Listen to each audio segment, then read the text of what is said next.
दोस्तों, जब किसी घड़े में पाप का जहर सीमा से ज़्यादा भरने लगता है और उस घड़े में उस पाप का जहर ऊपर की ओर छलकने लगता है, तो वो घड़ा उस पाप के जहर को बर्दाश्त नहीं कर पाता है और अंत में वो फूट करके विस्फोट हो जाता है।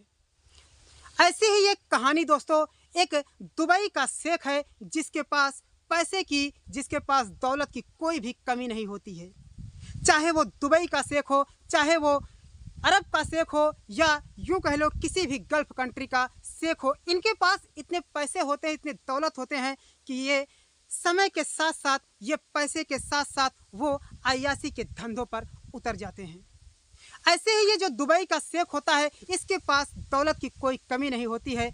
अगर ये अपने दौलत को दोनों हाथों से लुटाए तो भी उसकी दौलत खत्म नहीं होगी, क्योंकि ये दुबई का शेख जो होता है वो एक ऐसे एजेंट को तैयार किया था, वो ऐसी अय्याशी करने लगा था। वो मामूली सी ऐसी वैसी कोई अय्याशी नहीं, बल्कि वो इंटरनेशनल लेवल के तरीके से अय्याशी करता है।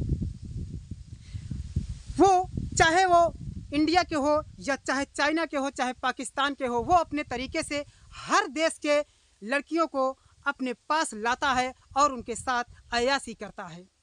दोस्तों, इसी के घर में एक महमूद नाम का व्यक्ति होता है जो इसके यहाँ एक माली का काम करता है। वो इसके घर में नौकर होता है। यूँ तो जो महमूद होता है, वो महमूद इसके बारे में सारी सच्चाइयाँ जानता था, सारे खुलासे जानता था। और ये अचानक से इसकी नींद एक दिन 3 बजे की रात जब खुलती है, तो महमूद सोचता है कि जब अब नींद खुल ही गई है तो वॉशरूम कर लेता हूँ, यानी कि पेशाब कर लेता हूँ। वो बाथरूम जाता है फ्रेश होने के लिए। तभी उस कमरे से, जिस कमरे में शेख था, उसी कमरे में 2 लड़कियों के चीखने चिल्लाने की आवाज़ आने लगती है। दोस्तों, महमूद यह सुन करके महमूद बहुत ही ज़्यादा चिंता में हो जाता है और वो दबे पांव जाता है। उस दीवार के बगल में एक झरोखा होता है जहाँ से एक छोटा सा छेद होता है। उसी छेद से वो सारे नज़ारे को देख रहा होता है और वो लड़कियाँ साफ तरीके से चिल्ला रही होती है और वो जो शेख होता है उनके साथ ज़बरदस्ती कर रहा होता है। तो दोस्तों, मैं आपको अपनी कहानी को ज़्यादा घुमाऊंगा नहीं और आपको कहानी के मुद्दे पर ले चलता हूं। लेकिन उसके पहले बस वही एक छोटा सा रिक्वेस्ट है कि आप हमारे वीडियो को लाइक कर दीजिए और नए हैं तो चैनल को सब्सक्राइब कर दीजिए। दोस्तों, ये कहानी हैदराबाद की एक छोटे से शहर की है जहां पर एक महमूद नाम का व्यक्ति होता है जिसकी 4 बेटियां होती है। और महमूद अपनी बेटियों को अपने बेटी की तरह से सोचता है कि ये मेरी बेटी नहीं, बल्कि ये मेरे 4 बेटे हैं। वो उसकी एक छोटी सी किराने की दुकान होती है। दोस्तों, उसी किराने की दुकान से जो भी पैसे मिलते हैं, वो खाने के बाद जो भी पैसा बचता है, तो सारे पैसे को वो अपनी बेटियों के पढ़ाई लिखाई में लगाता है। दोस्तों, जब समय बढ़ने लगता है और इनकी 4 बेटियां जवान होने लगती है और पढ़ाई ऊंचे लेवल पर होने लगती हैं, तो दोस्तों जो महमूद होता है उसे भारी चिंता सताने लगती है। वो एक संकट में डूब जाता है कि अब इस किराने के जो पैसे आते हैं, इस पैसे से न मेरे बेटियों की पढ़ाई हो सकेगी और न ही मैं इन पैसे से अपनी बेटियों की शादी कर सकता हूँ। जो महमूद होता है वो अपने बेटियों को अच्छी तालीम दिया है और अच्छी पढ़ाई कराता है, अच्छी शिक्षा देता है। और जब वो सोचता है कि अब औकात से बाहर हो रहा है, तो वो सोचता है कि क्यों ना मैं इस छोटे से किराने की दुकान को बंद करके मैं कहीं दूसरे देश में चला जाऊं और जा कर के वहाँ पर जो पैसे कमाऊंगा अपनी बेटियों की पढ़ाई में लगाऊंगा और इन्हें एक ऊंचे लेवल तक पहुँचाऊंगा। लेकिन दोस्तों, महमूद सोचता है कि मैं विदेश जाऊं तो जाऊं कैसे। महमूद एक एजेंट के पास जाता है और कहता है कि यार, कोई ऐसा वीज़ा मंगा दो जिससे मैं विदेश में जा कर के एक हाउस में जा कर के काम करूं, यानी कि कोई माली का काम हो या फिर कोई उस घर में झाड़ू पोछे का काम हो, तो मैं उस काम को कर लूँगा। क्योंकि महमूद की उम्र 50 से 55 की हो चुकी थी, तो उस समय में वो मेहनत नहीं कर सकता था। तो वो एजेंट उस लेवल से वीज़ा को तैयार कराता है और महमूद को देता है और कहता है कि तुम जाओ एक दुबई का शेख है, उसके घर में माली का काम करो और खुश रहो। दोस्तों उसके बाद में महमूद फिर क्या था कि महमूद टिकट का इंतज़ाम करता है और वो दुबई पहुंच करके वहां पर उस शेख के घर में जब जाता है तो वहां पर एक पहले से ही एक वर्कर 20 साल से उसके दुबई वाले उस शेख के घर में काम कर रहा था। दोस्तों धीरे धीरे वो महमूद उस वर्कर से इतनी ज़्यादा जमने लगी थी, उसकी इतनी अच्छी खासी दोस्ती हो चुकी थी कि दोनों काम ख़त्म होने के बाद अच्छे से बातें करते थे। दोस्तों एक दिन महमूद उस अपने जो उसका मित्र था जो 20 साल पहले से वहाँ पर नौकरी कर रहा था उससे कहता है कि यार ये जो शेख है ये इतना दौलत वाला होता है फिर भी ये अय्याशी क्यों करता है, इसके पास किसी भी चीज़ की कमी नहीं है, क्या इसकी बीवी नहीं है, इसकी बीवी अगर है तो इसे फटकारती क्यों नहीं है। लेकिन दोस्तों जो वो दूसरा लड़का था वो कहता है कि महमूद भाई आज मैं तुम्हें इसकी बातें बताता हूँ कि ये कोई मामूली अय्याशी नहीं करता है बल्कि ये इंटरनेशनल तरीके से, इंटरनेशनल लेवल की तरीके से ये अय्याशी करता है। वो चाहे किसी भी देश की हो, हर देश की लड़कियों के साथ में वो अय्याशी करने का शौक़ हो गया था, उसका यही फितरत हो गया था। और वो जब महमूद को बताने लगता है तो महमूद शौक़ हो जाता है। लेकिन जब वो लड़का कहता है कि महमूद भाई आपको इससे क्या लेना देना, हम लोग तो यहाँ नौकरी करने आए हैं, जो काम हमें दिया जाता है हम वही काम करते हैं, हमको इससे क्या लेना देना। तो महमूद भी कहता है कि सही बात है यार, अब हम इस बात को तुमसे नहीं पूछेंगे, अगर ऐसी कोई बात होगी तो तुम मुझसे ज़रूर कह देना। अब दोस्तों जो महमूद होता है वो पैसे अपने घर पर भेजने लगता है और अपने बेटियों से कहता है कि बेटी मैं घर को छोड़ करके तुम्हारे लिए दुबई में आया हूँ और तुम घर पर कोई ऐसा काम मत करना, किसी लड़के से दोस्ती मत करना कि मेरी इज्जत मिट्टी में मिल जाए और मेरी जगहंसाई हो और मेरी नाक ना कटे। अब दोस्तों उसके बाद में ऐसे ही जो महमूद होता है वो वहाँ पर काम करता है। महमूद को एक खजूर का बाग दिया होता है और उस खजूर की बाग की रखवाली करता है। शाम के समय जब वो खजूर की रखवाली करने के बाद जब घर पे आता है तो खाना पीना खा करके सो जाता है।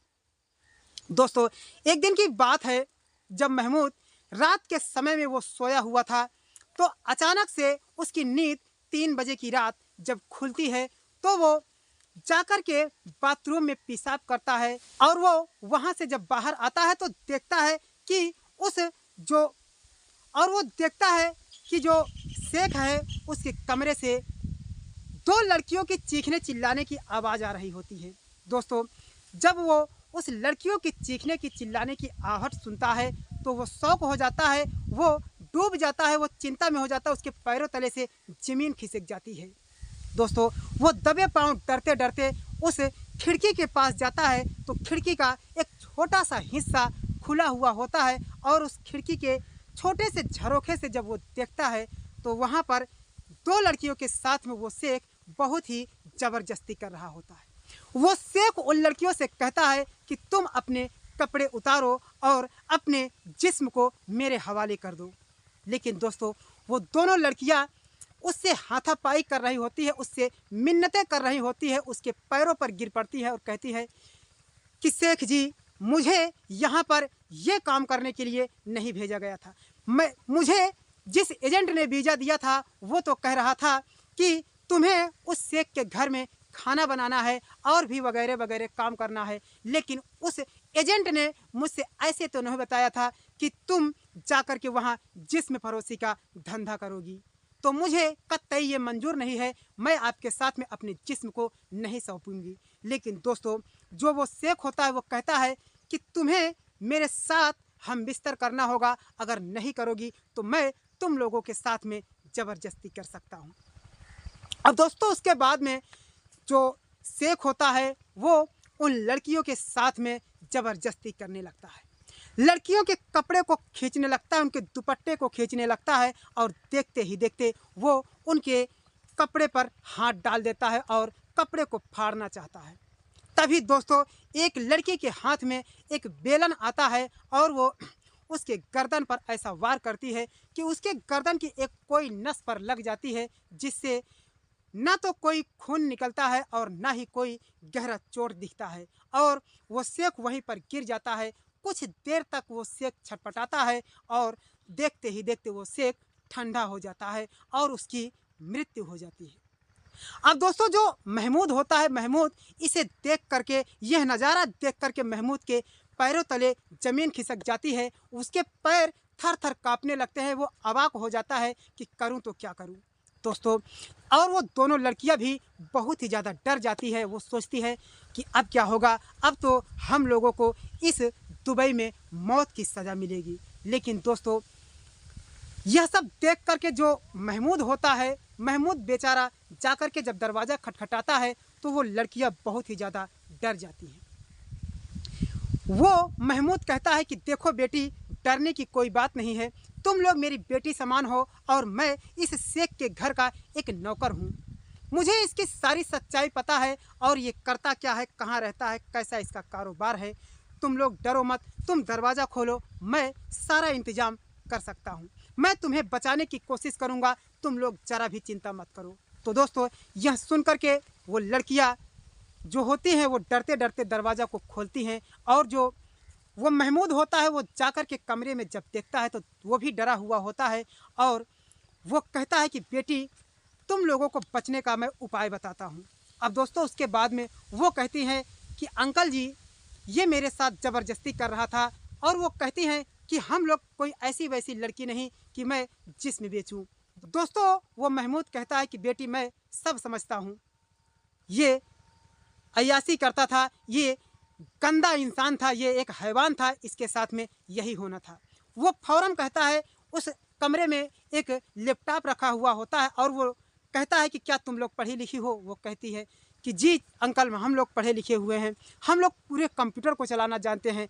वो कहता है कि तुम लोग इस कंप्यूटर पे एक नोटपैड पर एक खत लिखो कि ये जो शेख है, ये लिखा है कि मैं अपने जीते जी, मैंने जीवन में ऐसा पाप किया है, मैंने ऐसा कुकर्म किया है कि मुझे अपने आप से शर्म आने लगी थी, अपने आप को देख करके घिन आ रही थी, इसीलिए मैंने अपने आप को जीवन से मुक्ति दे दिया। मैं स्वयं ही अपने मौत का जिम्मेदार हूँ, मैंने खुदकुशी किया है। मुझे मेरी दौलत को मेरे नौकरों को सौंप दिया जाए, और हम आज के बाद जीना नहीं चाहते हैं। दोस्तों, उसके बाद यही बात सारी वो लोग उस लैपटॉप में वो लड़कियां टाइप करके उसमें भर देती हैं, और उसके बाद उसे इंटरनेट के माध्यम से उसे फैला देती हैं दोस्तों, और पुलिस थाने में रिपोर्ट दर्ज हो जाती है। जब दुबई की पुलिस उस कमरे तक आती है तो महमूद के साथ में जो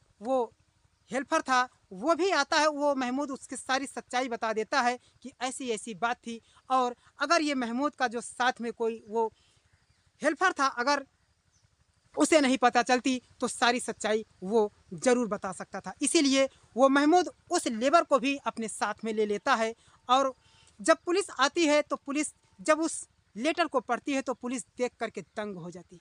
वो कहने लगा कि इस शेख के साथ में तो यही होना चाहिए था, अगर ये अपने से खुदकुशी किया, ये तो ऊपर वाले की कृपा है, नहीं तो इसे कोई ना कोई तो ज़रूर मार देता।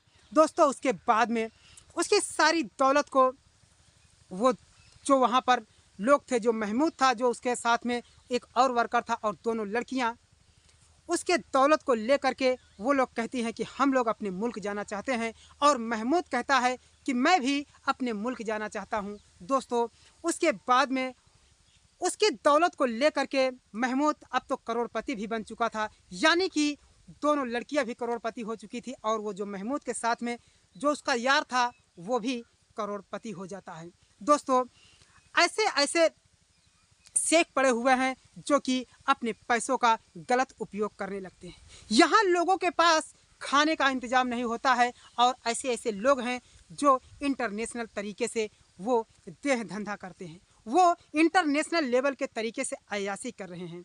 तो दोस्तों, ये थी हमारी कहानी। अगर कहानी ज़रा भी अच्छी लगी हो तो हमारे इस चैनल को सब्सक्राइब कर लीजिए और वीडियो को लाइक कर दीजिए। तो दोस्तों, फिर मिलते हैं किसी नेक्स्ट वीडियो के साथ। तब तक के लिए सागर को दीजिए इजाज़त। जय हिंद, वंदे मातरम।